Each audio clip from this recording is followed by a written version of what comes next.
Hello Julia, thanks for coming to talk with me about engineers and your work in the climate change adaptation arena. I'm a chartered mechanical engineer. Would you like to introduce yourself and what your role is? I'm Julia, I'm Baroness Brown at Cambridge. I'm a crossbench peer in the House of Lords and I'm chair of the Adaptation Subcommittee of the Committee on Climate Change, which was created in the 2008 Climate Change Act to oversee the UK government, whatever government that happens to be, the UK government's progress to mitigating the risk of the changes to our climate that will come with climate change. Okay, so that all sounds very grand,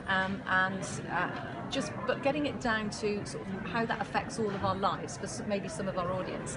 How would it affect, say, things like fishing, our food stock, livestock farming? For instance, fishing. I think you were talking earlier in the auditorium about effects on the North Sea and the resources there. Well, we've already seen, of course, 1 degree of warming. Mm-hmm. That doesn't sound very much, but what we're seeing is already the North Sea is responding to that warming, and that the cold water plankton, which form the main food source for the fish in the North Sea, cold water plankton are gradually being replaced by warmer water species of plankton. Mm-hmm. Those warmer water species, I mean, that's good, there are still plankton, but they're less numerous, so there's less food for the fish stocks. So there isn't a crisis at the moment, but as that process continues, and we know there's a lot more CO2 that we can't stop from being emitted between now and the end of the century, so that warming process will continue. As that process continues, that's going to get more severe. So we need to be thinking about, our government needs to be thinking about, what are going to be our policies for conserving the fish stocks, for ensuring we can fish sustainably, rather than just seeing that food supply disappear. Okay, that's really helpful. But you and I talk as though climate change is a reality. We talk about 1 degree temperature rises and so on. But for many people out there, there's some people feel that actually is this all a bit of a scare tactic, that it's not real. So firstly, is it real? And secondly, would you say it is a man-made issue, that we need to be changing our behaviours, or is it just a natural phenomenon? Man-made climate change is real. There is a huge consensus in the scientific community that the CO2 that we have been emitting since the beginning of the industrial age is impacting our climate. So I don't think anybody should be in doubt. Any engineer, where they think there is a significant chance of a problem in a programme, has to have a risk mitigation plan.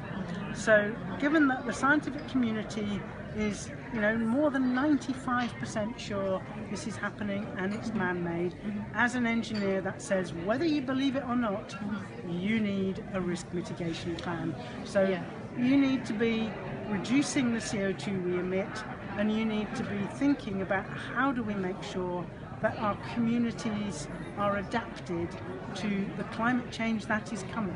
And we're already seeing it. The Royal Horticultural Society had a conference to launch their report on gardening in a changing climate. They had data that showed that in the UK, fruit farmers are seeing fruit trees blossoming up to a month earlier because of the changing climate. That has all sorts of implications. It might give us a longer growing season, which would be good, but actually it means the blossom comes out while there's still danger of frost. And so the frost could actually destroy the blossom and remove the harvest. So there are economic and food supply implications that we are already seeing. I mean, it has huge implications for all of us in every aspect of our life. And you've mentioned engineers, because I know you're an engineer and I am, and we're both passionate about the profession. There are many people out there that might say, well, what do engineers do to rise to this challenge? And maybe some people out there who are thinking that engineering isn't a profession for them. What would you say to them?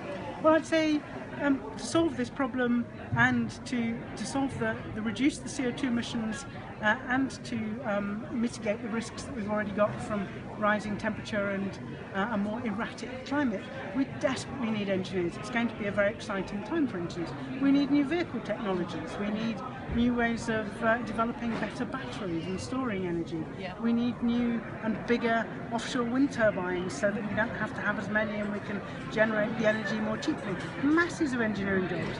But we also need engineers not to think that everything is a rigid, hard technology solution. Yeah. We need engineers who want to understand how to work with the natural environment. Okay. So every flood defence doesn't have to be a concrete wall.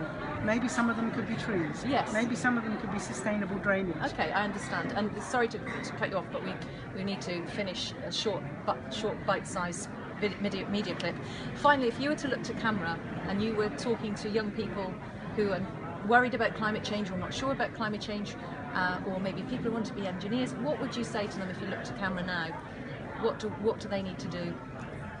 Well, if you want to do something about climate change, being an engineer is a very good start. There are so many opportunities for engineers to help us address this problem. So many exciting new technologies in automotive and clean energy generation. And if you're an engineer with a real empathy for the environment, you're going to be the best kind of engineer. So let me encourage you to go for it. Thank you very much, Julia, for joining us.